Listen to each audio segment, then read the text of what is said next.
Every week, I watch buyers miss these three things at open houses.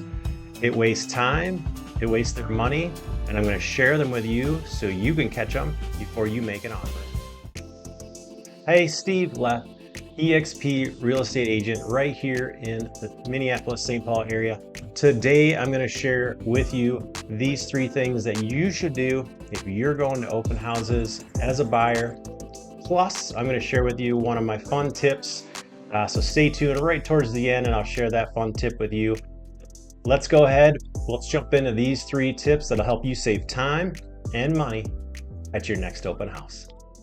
Most buyers walk into an open house, fall in love with the furniture, the staging, the lighting, the ambiance, and completely miss these three red flags that could cost them thousands.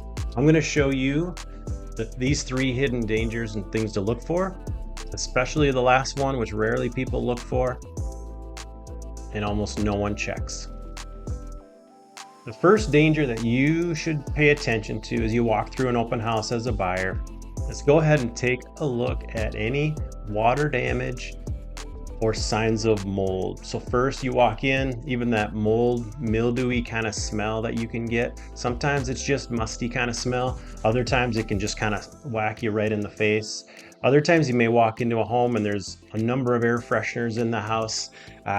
So then you're gonna have to go ahead and take a closer look to just see what potential smells they may be masking. Would it be animal or pet smells, or could it be something like a mold or mildew issue going on?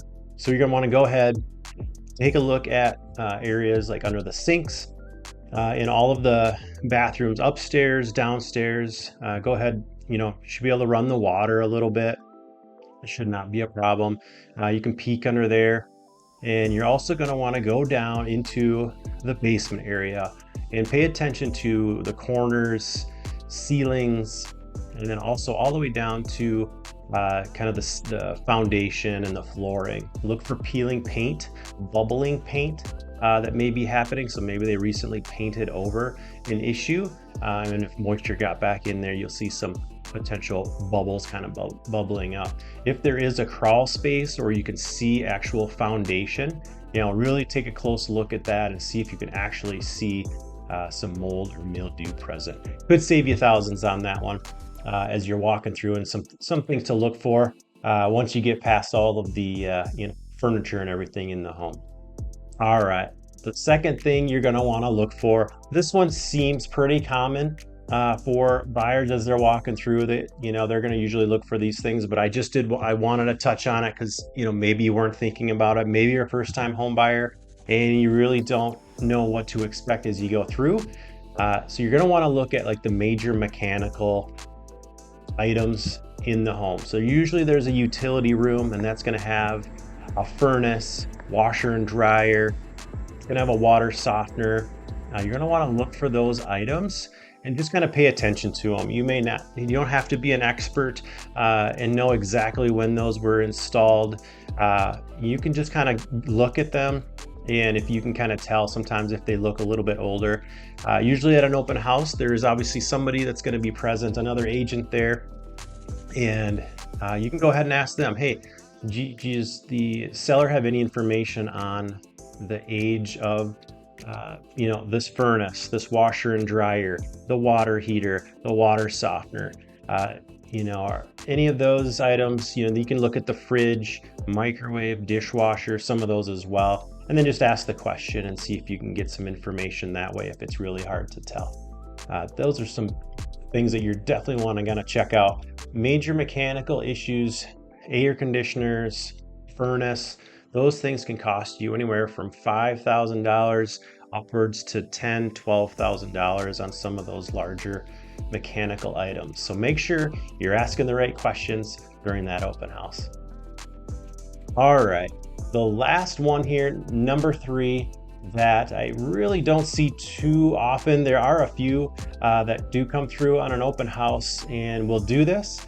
I do have a lot of my clients that do it as well, just because I advise them, hey, this is something you're going to want to do at each of the homes that we go to. And that is checking for the noise outside of the home. So take a walk outside, and just while you're out there, not just looking at, the siding and the roof and those things, but also just paying attention to the noises and things around. Even if you can go back to the area at different times of day, during the evening, early morning, maybe when there's like a school dismissal or something, go there and just listen and kind of see what kind of traffic and things are happening around there. Maybe there's neighbors that are, loud or obnoxious or doing certain things during the day or at night that you wouldn't have noticed during that time frame that you were there. Okay, open house goers, if you're out there and you are out and you're looking for a home and you're going to a bunch of open houses, here's my last secret tip for you before you head out the door for the day. Grab some shoes that you can slip on and slip off fairly easy. They're still comfortable, you still can get around in them, but you're gonna go, maybe you've got planned to go to 3 or 4 open houses. Majority of those places are gonna want you to take off your shoes when you walk into the house. And I see it happen all the time, and people complain about it all the time. They don't want to take their shoes off. I wish I would have wore different shoes as they're, lacing up their boots and taking time to get their shoes off, and they're the last ones to go through the open house. And it's just one of those things that pops up. So if you have shoes that you can slip on and slip off relatively easy, that's my hot tip for you when you're going to open house.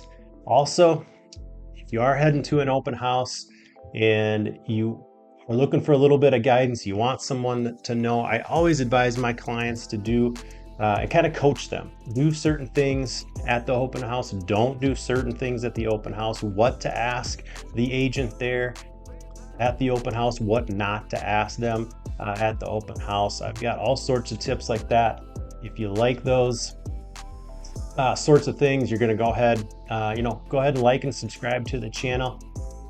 I'll put out some more tips and tricks for you. I usually come with my clients. There are times when our schedules may not work out and they will just go to an open house.